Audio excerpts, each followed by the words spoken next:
Үз изоляция вакытында газета, журналларга язылу мөмкинлеге бар. Шунысы куанычлы, моннан күпләр файдалана.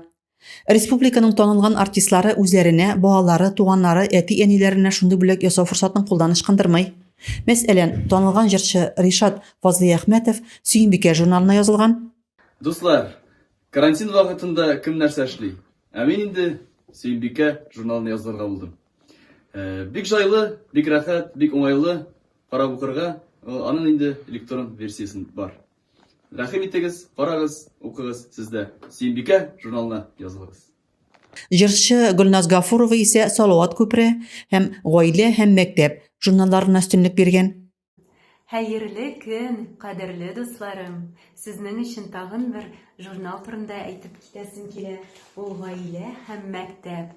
Менә безнең турында да бик матур гына әңгәмә чыкты. Һәм инде, кадерле дусларым, сез дә идән чыкмыйча гына языла аласыз, рәхәтләнеп укый аласыз. Шунысы да мөһим. Зәй офыклары газетасына да онлайн язылу бара. Онлайн язылу түбәндәге тәртиптә.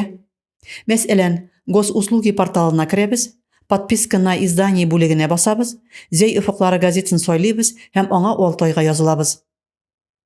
Газетабызга язылу бәясе редакциядән килеп алучылар өчен 460 сум, юридик затларга 580 сум, почта бүлекләре аша алдыручыларга 771 сум, юридик затларга, ягъни оешма предприятиелар өчен 861 сум.